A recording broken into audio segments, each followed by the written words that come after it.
November 20th, 1941, 6:30 in the morning, Detroit, Michigan. The sky above the River Rouge complex is still dark, heavy with lake air. A whistle cuts through the cold. It is not dramatic. It is not heroic. It is routine. And that routine is about to change the war. Inside the vast factory floor of the Ford Motor Company, overhead lights flicker to life. Chains clatter. Steel sheets slide along rollers. The smell of oil and hot metal settles into the lungs of every worker stepping through the gates. Walter Hart stands near the edge of Assembly Line 4. He is not famous. He is not a general.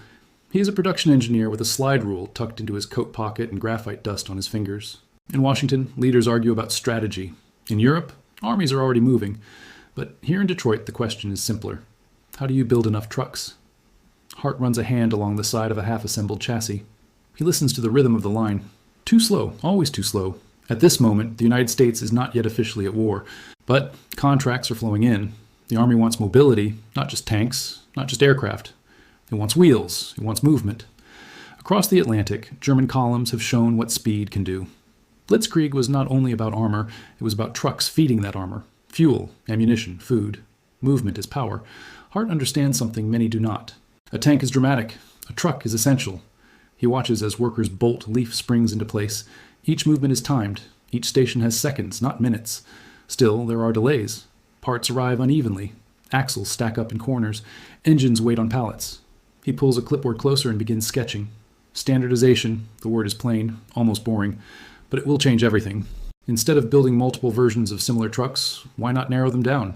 Instead of custom fittings for every order, why not identical parts, interchangeable bolts, identical brake systems, shared engine components? He imagines crates crossing oceans. If a wheel hub breaks in North Africa, a mechanic should not need a special part from one factory in Michigan. Any hub should fit. That morning, Hart gathers his small team near a steel support column. Too many variations, he says quietly. We are building like it is 1935. We cannot do that anymore. A foreman, Joe Ramirez, wipes his hands on a rag. The Army keeps changing specs. Then we build to a core design, Hart replies. We make it strong, we make it simple, and we make it the same every time. Outside, freight trains roll past the plant, carrying iron ore from Minnesota and coal from Pennsylvania. America's industrial arteries are already pumping, but they are not yet synchronized. Weeks later, on December 7th, 1941, the attack on Pearl Harbor pulls the United States fully into the war. The news spreads through the factory floor like a shockwave. Men stop working. Some stare at the radio mounted high above the line. Others look down at the concrete. The next morning, production does not slow, it accelerates. Orders multiply. The Army now demands thousands upon thousands of vehicles, not in years, in months. Hart barely sleeps. He studies bottlenecks. He times how long it takes for a frame to move from welding to engine installation. He argues for rearranging the floor layout. He pushes for parts bins placed within arm's reach instead of across the aisle. He knows something critical. Soldiers will not win this war by standing still. Somewhere in Louisiana, young recruits are training with rifles. Soon, they will need to move. Across mud, across sand, across shattered European roads. They will depend on trucks they have never seen, built by men they will never meet. Hart pauses one evening beside a finished vehicle. Olive drab paint still drying. Canvas cover folded tight. It looks ordinary, almost forgettable. But imagine it in Tunisia. Imagine it in Sicily. Imagine it bouncing through the hedgerows of France. Imagine a convoy stretching for miles, engines humming in unison. He places his hand on the hood. This, he murmurs, is how you move an army. In offices far away, planners talk about divisions and corps. Here, on the concrete floor of Detroit, the real question is repetition. How many times can you build the same thing perfectly? Hart turns back to the line. The whistle blows again, and the trucks begin to multiply. January 1942. Washington, D.C. War Department conference room. Maps cover the walls. Red pins mark ports. Blue lines trace railroads. The air smells of coffee and cigarette smoke. Colonel Thomas Avery leans over a long oak table. He's not thinking about tanks. He is thinking about distance. France is an ocean away. North Africa is an ocean away. Even California feels far from New York when you measure in rail cars. He turns to a civilian in a dark suit. Walter Hart has been summoned from Detroit. You say you can increase output without increasing floor space? Avery says. Hart nods once. If we stop changing the design every month. Around the table, officers exchange glances. The Army is used to refining specifications. Heavier springs, stronger axles, more power. But refinement costs time. Hart slides a set of drawings across the table. Clean lines, simple frame, modular components. If we standardize the core 2.5-ton platform, he explains, we can build it in multiple plants. Same engine family, same transmission layout, same bolt patterns. Avery studies the drawings. And repairs? Any depot can stock one set of parts, Hart replies. Not 10. In that moment, the war becomes less about weapons and more about systems. Back in Detroit, the factory floor changes shape. Workstations are tightened. Tool racks move closer to hands. Sub-assemblies are built offline and delivered just in time to the main chassis. Hart walks beside Joe Ramirez, who now supervises 3 parallel lines instead of 1. Feels faster, Joe says. It is faster, Hart replies. But it has to be steady, no surges. They have learned a hard lesson already. A sudden spike in engine production means nothing if axles lag behind. A pile of finished frames is useless without tires. So the engineers begin to think beyond their own walls. They coordinate with suppliers in Ohio, Indiana, and Illinois. Steel quotas are negotiated.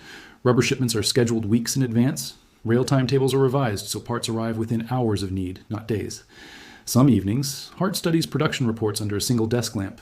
Numbers blur together. Hundreds become thousands. Thousands become tens of thousands. He imagines the trucks not as machines, but as movement. In the spring of 1942, American forces begin arriving in Britain. Operation planning is already underway for what will later become the invasion of North Africa. But before any landing craft touches foreign sand, something else must arrive. Vehicles. In a rail yard outside Detroit, rows of completed trucks sit nose to tail, olive drab, identical, each stamped with serial numbers, each destined for a port. Dock workers in New York guide them onto cargo ships. Mechanics lash them down against Atlantic storms. On one such ship, a young Army driver named Private First Class Harold Green leans against a crate and studies the truck assigned to his unit. He runs his fingers along the door handle. He has never heard of Walter Hart. He does not know about the arguments in Washington or the revised bolt patterns in Michigan. He only knows that this truck will carry him and his friends across terrain he cannot yet imagine. Back in Detroit, Hart visits a new section of the plant where women now operate drill presses and rivet guns. With so many men in uniform, the workforce has changed. He pauses beside a worker named Eleanor Briggs as she tightens a series of bolts with careful precision. Torque setting? He asks. She checks the gauge. Right on spec. Spec. The word matters more than ever. Every truck must be the same, because somewhere, months from now in mud or sand, a mechanic will assume that sameness. Hart climbs a steel staircase to the mezzanine level and looks down at the synchronized lines below. Frames move forward. Engines drop into place. Hoods are lowered in smooth arcs. It feels less like a factory and more like a pulse. By late 1942, production numbers climb at a rate few thought possible. Plants across the country adopt similar methods. Competition fades. Coordination takes its place. The United States is not just building vehicles, it is building predictability. And predictability wins wars in quiet ways. In North Africa, Allied forces will soon face vast distances and harsh conditions.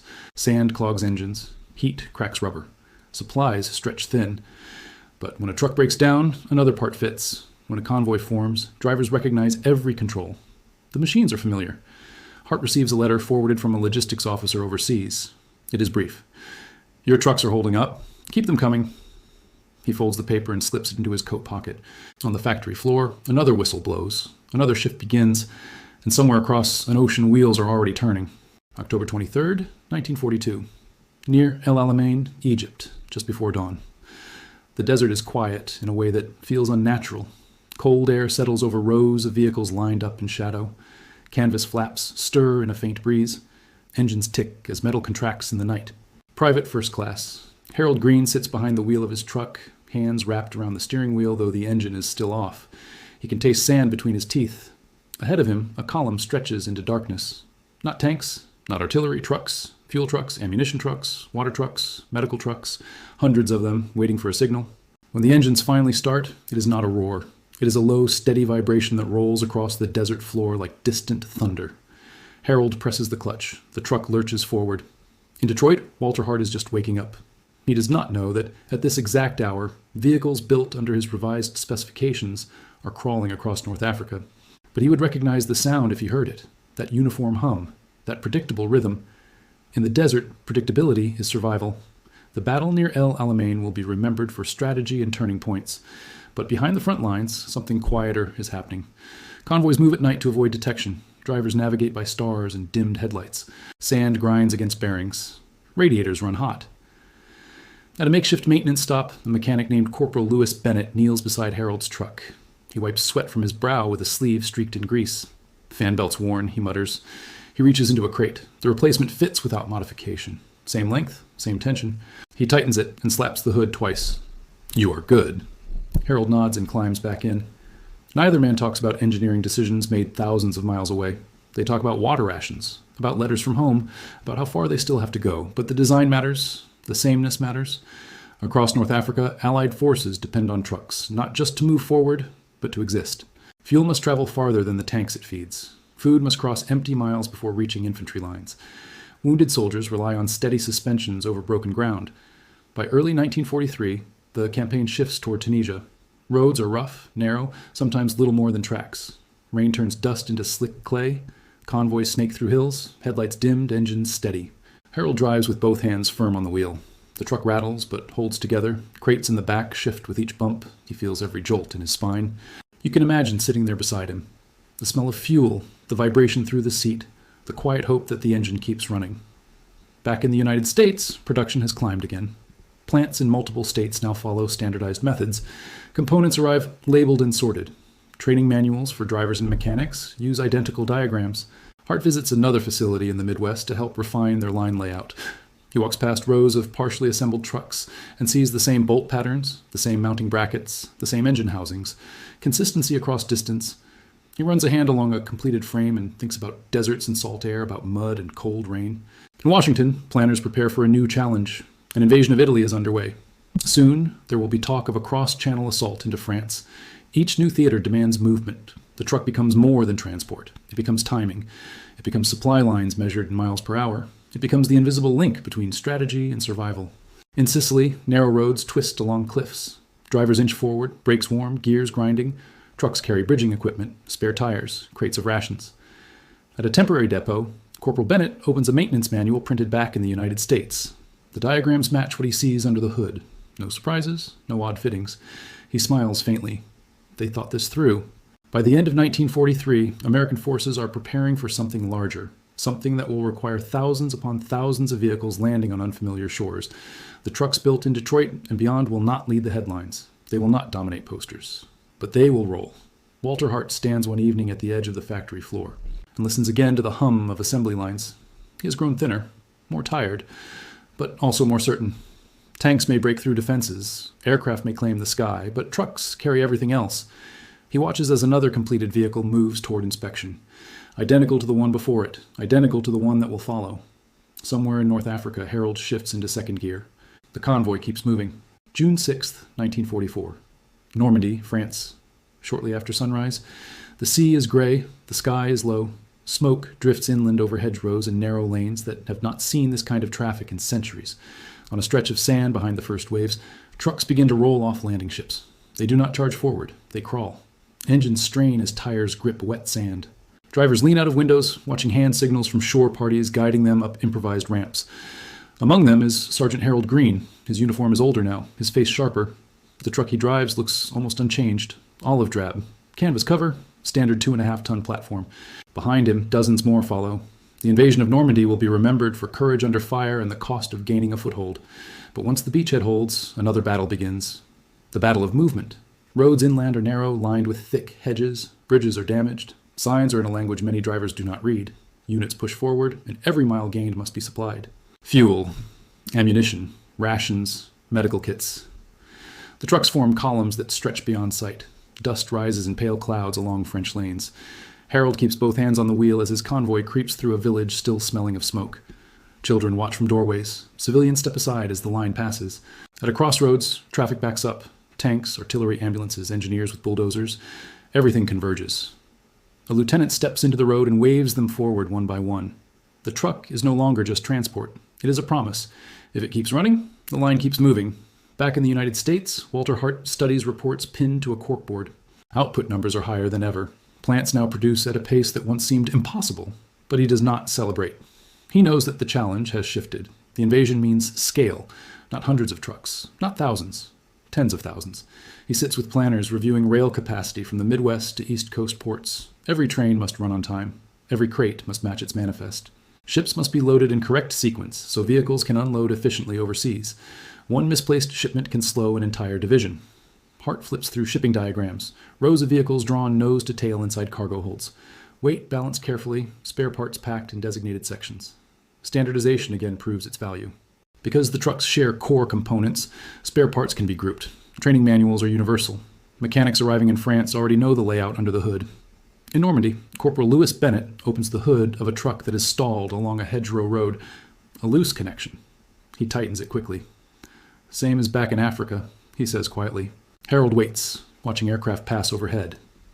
By late summer of 1944, Allied forces break out from the hedgerows and begin advancing rapidly across France. The distance between front lines and supply depots stretches longer each day. The trucks answer. Convoys roll almost without pause, day and night. Drivers sleep in short bursts beside their vehicles. Engines are checked at every stop. Roads fill with a steady stream of olive drab. The scale becomes almost difficult to grasp. Miles of vehicles carrying the weight of an entire army. And then comes a new challenge. The advance moves so quickly that rail lines cannot keep up. Ports are damaged. Supplies must travel by road across long distances. The solution is simple in idea, immense in execution. Keep the trucks moving. Harold joins a rotating convoy system that runs nearly non-stop between supply depots and forward units. Drivers trade off at checkpoints. Fuel is topped off with speed and precision. The truck's design shows its strength now. Reliable engines, familiar controls, parts that fit without guesswork. Back in Detroit, Hart hears reports of this massive road operation stretching across France. He does not yet know the nickname soldiers will give it. He only knows that the vehicles he helped standardize are at the center of it. He walks through the factory one evening as a new batch rolls toward inspection. "You think about where they end up?" Joe Ramirez asks him. "Every day," Hart replies. He imagines narrow French roads lit only by blackout lights. He imagines drivers gripping steering wheels with tired hands. He imagines mechanics opening crates and finding the exact part they expect. The war in Europe is not over. Winter is coming. The distances are still long, but the system holds. In France, Harold guides his truck along a dark highway, headlights hooded, engine steady. The line ahead of him disappears into the night. You can almost hear it. Not the sound of battle, the sound of wheels turning. December 1944, somewhere along a frozen road in Belgium. Before dawn, snow falls in thin, quiet sheets. It settles on canvas covers and windshield frames. Engines idle in long lines, breath rising into the dark. Sergeant Harold Green rubs his hands together for warmth inside the cab. The cold seeps through metal. The steering wheel feels like ice. The war has shifted again. German forces have launched a surprise counterattack through the Ardennes. Roads are clogged, units are cut off, fuel and ammunition are needed urgently. Harold shifts into gear. The convoy inches forward. There is no cheering, no dramatic charge, just steady movement through snow and fear. A young private in the passenger seat stares ahead. "You think we get there in time?" Harold does not answer right away. He listens to the engine, smooth, predictable. The same sound he first heard in the desert 2 years earlier. "We keep moving," he says finally. That is the answer. Across the region, thousands of trucks press forward despite ice and darkness. Mechanics work with numb fingers. Drivers squint through frost-coated glass. Standard parts matter even more now. Cold strains metal, batteries falter, fuel thickens. But when something breaks, replacements fit. In the United States, Walter Hart reads brief summaries of the fighting. He does not see the snow. He does not hear the distant artillery. But he understands what winter means for machinery. He gathers engineers around a drafting table. "We reinforce cold weather kits," he says. "Insulated lines, battery protection. Make sure every shipment includes them. Production lines adjust. Crates are relabeled. Rail cars are rerouted. The system responds." By early 1945, Allied forces push again toward Germany. Bridges are crossed. Rivers are spanned with temporary structures. Trucks roll across them in steady streams. Harold drives into towns scarred by years of war. Civilians watch silently as convoys pass. The vehicles look worn now, paint chipped, canvas patched, but they still run. He parks beside a field hospital and helps unload crates. Medical staff move quickly. Supplies arrive because wheels kept turning. Later that spring, as Germany's resistance collapses, convoys continue moving. Not for attack, for support. Food distribution. Displaced civilians. Reconstruction materials. The truck's role shifts again, from advance to sustain. Back in Detroit, the factory floor finally slows. Contracts begin to taper. The urgent tempo softens. Hart walks alone between quiet assembly stations. The air feels different without the constant hum. He pauses beside an unfinished frame and runs his hand along the steel. For years, the focus was speed and sameness. Build it identical, build it strong, build it again. Now he thinks about scale. Over the course of the war, American industry produced hundreds of thousands of military trucks. They crossed deserts, mountains, and oceans. They linked ports to front lines. They carried fuel that powered tanks, food that fed divisions, and equipment that rebuilt shattered roads. They rarely appeared in headlines, but without them, nothing else moves. In late 1945, Harold steps off a transport ship back in the United States. The war in Europe has ended. The Pacific conflict has ended as well. He walks past rows of vehicles waiting to be processed, some bound for civilian use. He pauses beside a familiar hood shape and rests his palm against it. He does not know the names of the engineers who shaped its design. He does not know about bolt pattern meetings or shipping diagrams. He only knows that when the road stretched long and uncertain, the truck carried him forward. Months later, Walter Hart receives a small envelope. Inside is a simple photograph taken somewhere in France, a line of trucks disappearing into the horizon. On the back, a short note. "They kept us moving." Hart sets the photograph on his desk. In war, history often remembers breakthroughs and battles. But beneath every advance is something quieter, a network of rails and roads. Crates packed in order, parts that fit without question, drivers who trust the engine beneath them. Standardization did not roar, it did not charge, it did not fly, it rolled. And in rolling, it carried an entire force across continents. The whistle at the factory no longer signals emergency. It marks the end of a shift.